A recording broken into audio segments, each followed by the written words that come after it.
Now, the official Suncoast weather with ABC7 meteorologist John Scalzi.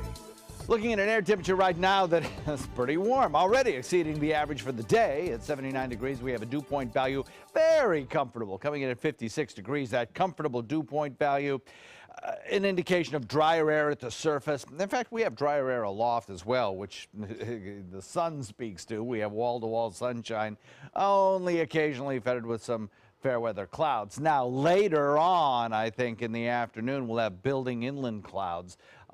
That caused by something we'll talk about in just a moment. But I don't see any rain in the forecast for today. East wind comes in at about 9 miles per hour. That east wind shifting to the southeast a little bit later on. Started off southeast. It might even shift near the coastline to a kind of a westerly wind flow, directly westerly wind flow. But it's going to be a shallow sea breeze because that east wind is going to kind of push it right back to the coastline. I-75 corridor is the furthest inland it would go.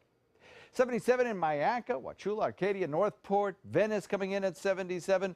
We have 78 degrees in Bradenton. We have 73 degrees at Longboat Key, 75 degrees in Inglewood, and 79 degrees in Punta Gorda. All in all, a beautiful afternoon with lots of sunshine. The easterly wind, you can already start to see kind of a little shift going on here along the coastline in the winds, and that caused by the beginnings of a sea breeze formation, what will eventually be a sea breeze formation. 5 mile an hour, 10 mile an hour winds is about what we expect today. Good news in terms of red tide. Last Friday, the red tide reports came out, and in the water, there is very little red tide detectable. Very low amounts. Not trace or background or non-existent, but low amounts. We have had high amounts, so it's good to see. The highest of the red tide was recorded at New Pass in the water. But perhaps even more important, Mote Marine spotters going out to the various beaches to actually sample the amounts of irritants of red tide that are in the air, which lead to respiratory distress, found none once again.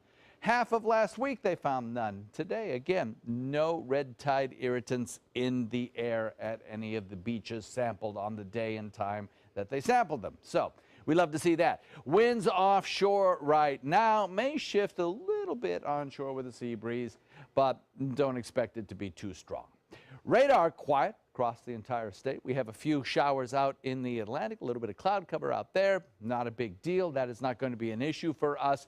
In the Gulf waters, there's not much activity whatsoever.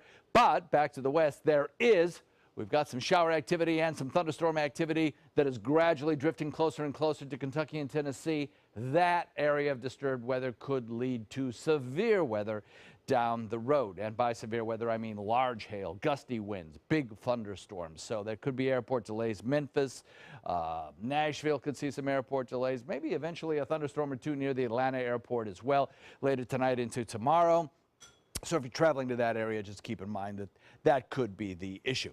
As far as our weather goes, we'll watch that sea breeze stay far away from producing any showers right straight through the week. Now on Saturday, we will notice, I think, a chance of a shower building in some of the clouds. It's a small chance. A weak front will be moving through the front.